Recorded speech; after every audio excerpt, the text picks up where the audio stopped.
Ah, lá vamos nós aí. Pós-jogo de Cruzeiro e Mirassol aqui no canal Cruzeiro. Empate 1-1, 20ª rodada do Brasileirão. O jogo aconteceu na noite desta segunda-feira, dia 18 de agosto, lá no estádio Maião, no interior de São Paulo. Jogo fora de casa, onde o Cruzeiro vem jogando muito bem, né? O Cruzeiro aí, muito tempo não sabe o que é derrota fora de casa, nem gol vinha levando fora de casa. Desta vez levou um golaço, por sinal, né? Um golaço ali do Negueba, que deu um corte para dentro. O cara que é destro, com o marcador ali que achou que ele ia para a esquerda. E esse marcador era o Wallace em cima dele. Que em certos momentos do jogo recebeu até alguns elogios de minha parte, acho que de alguns torcedores também, mas em outros certos momentos é o Wallace que a gente conhece. E aí, como nesse lance aí da marcação, fechando espaço, deu a oportunidade para o jogador do Mirassol fazer um golaço. Esse foi o gol de empate do Mirassol no segundo tempo, o 17º gol do Mirassol, que acontece no segundo tempo. É um time que tem a característica de fazer gols no segundo tempo. Foi o 29º gol do Mirassol no campeonato. É o terceiro melhor ataque do campeonato. Só fica atrás do Cruzeiro e do Flamengo. E é um time que sempre joga melhor no segundo tempo. A gente lembra bem como foi no primeiro jogo, no Mineirão, na vitória por 2-1 do Cruzeiro. O Cruzeiro fez os seus gols no primeiro tempo, no segundo tempo quase sofre um empate, possivelmente até viria uma virada ali. Bom, falando em virada, Cruzeiro que vem aí de jogos levando viradas, né? Foi assim contra o Santos na última rodada, foi contra o Ceará. Deu um susto neste jogo, até certo ponto que parecia assim que o Cruzeiro levaria a virada contra o Mirassol, só que desta vez fora de casa, né? O Cruzeiro tem dificuldades que são visíveis, e eu vou tentar definir esse jogo como mais um. Mesmo comentário que eu mandei para a Cazé TV tá lá no Instagram, no Rio, se você quiser assistir, depois assiste lá, que a gente sempre comenta para a Cazé TV também, no Clubistas Cazé TV. E lá eu falei, cara, eu defino esse jogo como mais um. Mais um jogo onde o Cruzeiro percebe que o banco não é qualificado.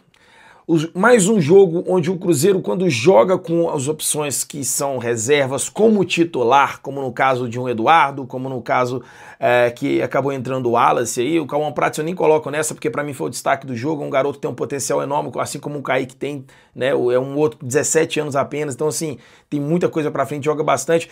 Mas analisando o Wallace, Eduardo, sabe, opções assim que são reservas, quando eles vão jogar como titular, não é a mesma coisa. Tirando o Wallace ainda, eu acho que o Eduardo entra nessa. Mais um jogo onde o Wanderson vai pro ataque, mas não tem um gol, tem uma finalização, mas não tem um gol, sabe, não tem assistência, é substituído. E mais um jogo onde o Gabigol não é opção nesse banco do Cruzeiro, né? A primeira opção, né? E aí vai pela característica de jogo, ele não joga do mesmo jeito ali do Matheus Pereira, com o Caio Jorge, como já foi falado, né? Então, assim, é mais um jogo onde o Cássio salva o Cruzeiro em alguns lances. É mais um jogo que a gente não pode deixar de falar, que é obviamente da arbitragem. Mas, assim, já tá ficando até cansado, mas a gente não pode ignorar o fato disso. Independente se o Cruzeiro jogou mal ou bem, a gente tem que questionar sim. Mais um jogo onde uma arbitragem carioca interfere no resultado de um lance, né? De que poderia ter sido gol ou não em um pênalti, a gente não sabe, mas ela interfere no andamento do jogo.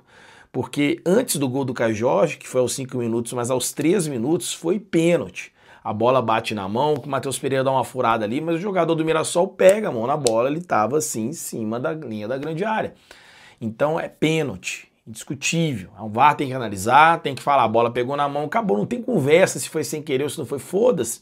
Agora, quando é o contrário, se fosse contra o Flamengo, se fosse contra o Palmeiras, seria pênalti. Na hora, é rápido, é pênalti. Com o Cruzeiro a decisão é sempre óbvia, rápida contra o Cruzeiro. Incrível como acontece isso. Como eu disse, uma arbitragem carioca nesse jogo aí, né? A diretoria do Cruzeiro também vai aceitando, né? Vai aceitando acontecer esses tipos de coisa aí. Mais um jogo que a gente não pode deixar de falar também em relação às substituições. Leonardo Jardim fez 2 substituições hoje. Ele colocou o Matheus Henrique e colocou o Lautaro. A primeira substituição, 71 minutos de jogo, e a outra 83. Eu fiz uma matéria esses dias aí no Instagram do Cruzeiro em relação a uma notícia que teve do Globo Esporte falando sobre quanto tempo que demora os treinadores para mudar e tudo mais. O Cruzeiro é um dos times que mais demoram a mexer. O Cruzeiro tem uma média aí de 59 minutos, na verdade, a média, 59 minutos para fazer alteração. Tá? O Cruzeiro é um dos que mais demoram. E quando faz poucas substituições. Em 20 partidas do Cruzeiro, apenas 10 vezes o Leonardo Jardim mudou o time as 5 vezes que ele tem ali de opção para mudar. Ele muda sempre pouco, é 2 ou 3, no máximo. Ele não faz as 5 substituições. Por que eu estou querendo dizer isso? E aí vem uma questão que, será que a característica do treinador de não fazer mesmo alteração, não gostar de mudar muito o time, porque 5 jogadores é quase a metade do time, quase não, né? É a metade de jogadores em linha, tirando o goleiro é a metade.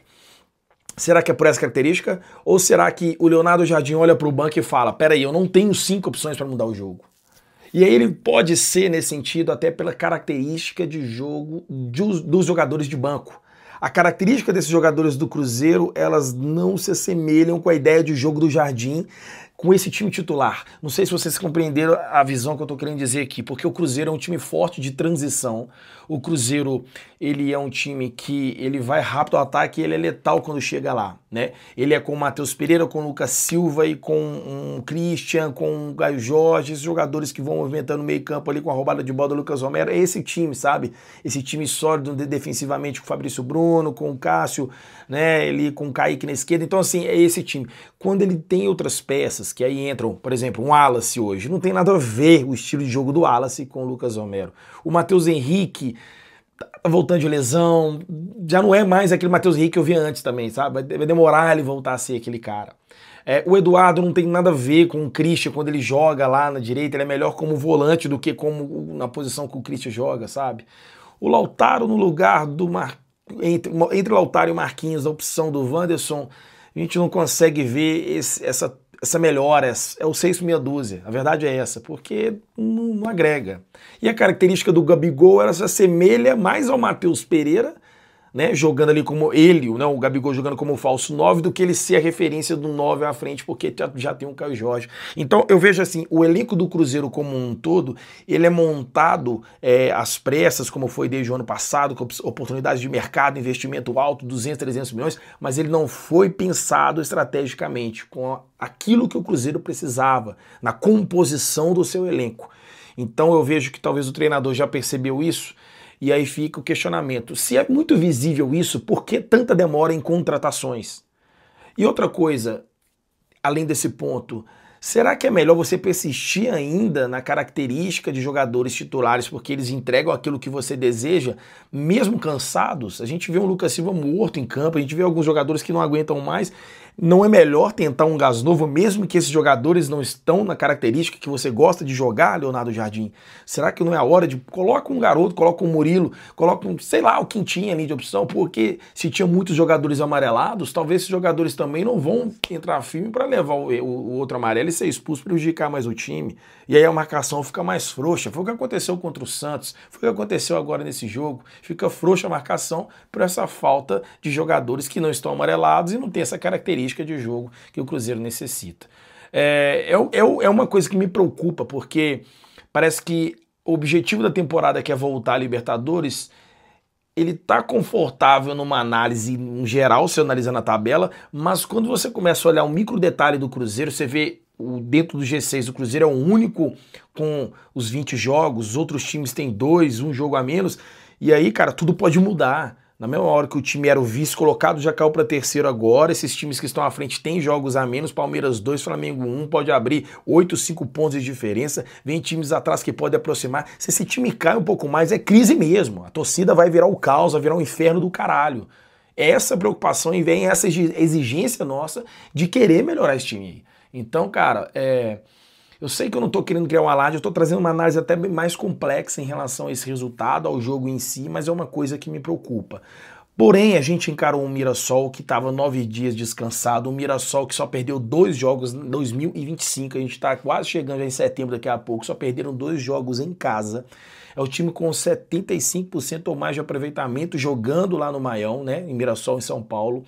É um time que demonstra muita dificuldade, só perdeu aí 3 jogos, até o Cruzeiro perdeu mais do que eles neste campeonato aí, né? Então assim, cara, é um time muito difícil. Aí eu falo com vocês, eles têm um banco melhor que o Cruzeiro? Não, mas eles tiveram um gás diferente, eles tiveram uma vontade diferente. Então assim, talvez é preciso isso no Cruzeiro. Se as contratações não chegam e uma só tá chegando, que é o Sinisterra, e aí? O Cruzeiro precisa de mais, Para Campeonato Brasileiro longo, você precisa ter elenco qualificado. E o Cruzeiro não tem um bom elenco qualificado. Essa é a verdade. Deixa o like no vídeo, se inscreva no canal e tamo junto. Até o próximo vídeo, próxima live aqui no Cruzeiro. Valeu!